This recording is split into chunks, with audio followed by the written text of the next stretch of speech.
Welcome to EDU World Space. Problem 3.86. In this problem, we have to replace this 360 Newton force by two parallel forces acting at point A and point C. So first, let us draw the equivalent diagram. So let's say this is our line and this is point A, and here is the point B, here is the point C. Alright, so we have to apply two parallel forces. So let us say that here the one force is acting at point A of magnitude F1, which is making an angle theta with the vertical, and then another parallel force, so let us say this is of magnitude F2, is acting at point C, which is also making an angle theta, since both the forces are parallel. So we have to find the values of F1, F2 and theta. So first of all, we can balance the forces in x and y direction. So we can see in actual diagram the vertical force will be 360 cos 40. So applying force balance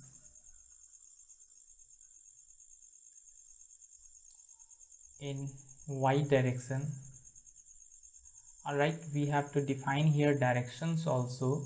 So let us say this is y direction and this will be our x direction. So applying force balance in y direction, so from the equivalent diagram we can say there will be two forces. One will be F1 cos theta plus F2 cos theta, and that must be equals to 360 cos 40. So we can take cos theta as common, so this will be F1 plus F2 cos theta is equals to 360 cos 40. Let us say this is our equation 1. Now balancing the force in x direction, so x direction component here will be F1 sin theta, here because of this F2 will be F2 sin theta, and in actual diagram the net force in x direction will be 360 sin 40. So we can write here again applying the force balance now in x direction.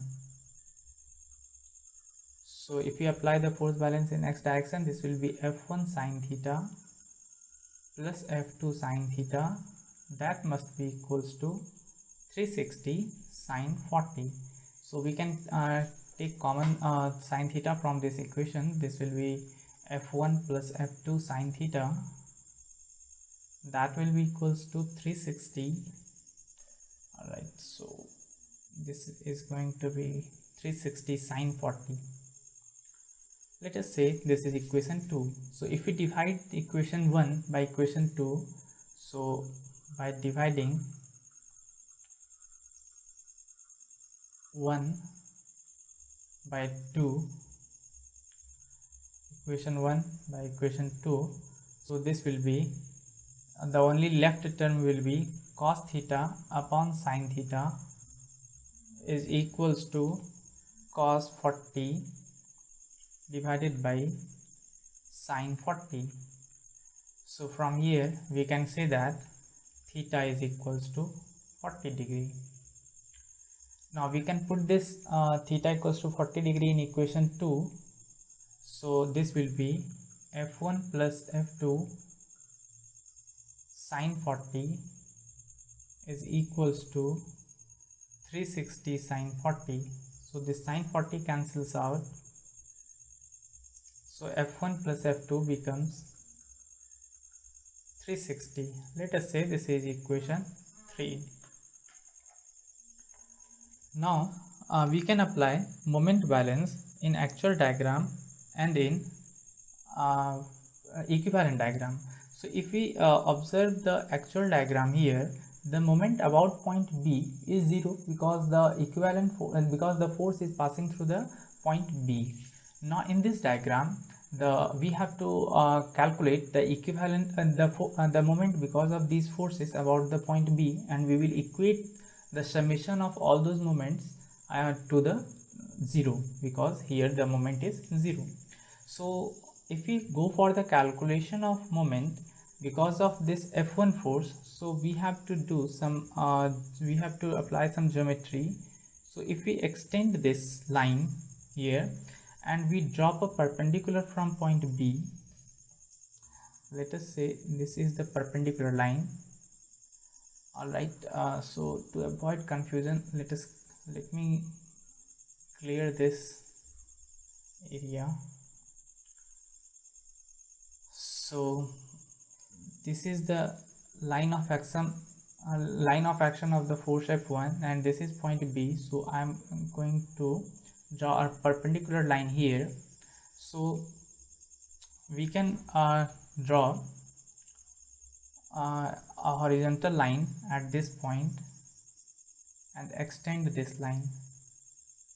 So in the problem given that this angle is 30 degree and this is horizontal line and this is vertical line, so this will be 60 degree. Now if this is 60 degree, so this angle will be 60 plus theta, so this angle is going to be 60 plus theta. So if this is 60 plus theta, so we can say that, and this length, this was the point A, let me mention the point here, this was the point A, so AB length was given 0.4 meter. So the perpendicular distance from the line of action of the point B will be 0.4 sine 60 plus theta. So now calculating equivalent moment about point B, that will be because of the force F1, so force is F1 and multiplied by the perpendicular distance, and that will be 0.4 cos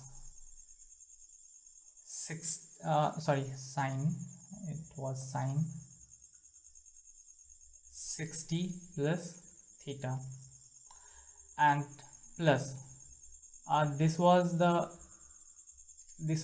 counterclockwise couple, so I have written the counterclockwise couple to be positive. This F2 will cause clockwise couple, so we will indicate a moment because of this F2 to be negative. Now for the calculation of perpendicular distance, again we can do the same thing, that we can drop a perpendicular here. So this angle again will be 60 plus theta, since these two triangles are similar triangle, or we can basically apply geometry also, that if we see here, okay, let me make it clear. So to avoid the confusion, so this was the line of action of force, this was the vertical line, so this angle was theta that we have considered, and alright,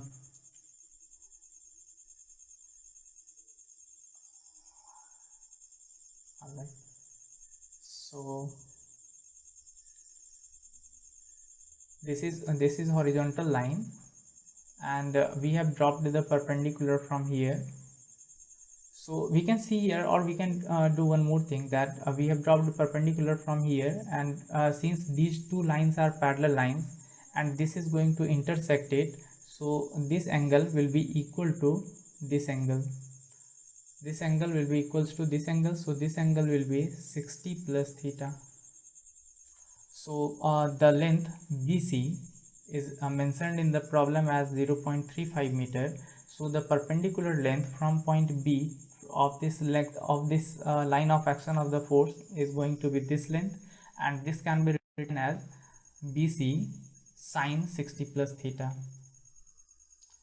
So we can write here the moment. First of all, we have to write negative sign since it is going to cause clockwise couple, and the distance, that was 0.35 sine 60 plus theta, and that should be equals to 0. Now since sine 60 plus theta gets cancelled out, since it is in both the side, in both the terms, so this will be 0.4 f1 is equals to f2 0 point multiplied by 0.35. so this will be 0.35 f2. so f1 becomes 0.35 divided by 0.4, that is 7 by 8 f2. let us say this is equation 4. so now we can put the value of equation 4 in equation 3. Putting equation 4 in 3, so this becomes 7 by 8 f2 plus f2, that is equals to 360. so from here f2 is 360 divided by 7 by 8 plus 1, so it comes 192 Newton. So value of f2 is 192 Newton. So we can get the value of f1 from this equation 4, that will be 7 by 8 times f2, that is 192, which turns out to be 168 Newton. So f1 was the force applied at point A, and so at point A we have to apply 168 Newton force, and at point C we have to apply 192 Newton force, and both the forces are making an angle 40 degree with the vertical. So this was point A, this is f1, this is f2, and this was the point C. This angle was 40 degree and this angle was also 40 degree.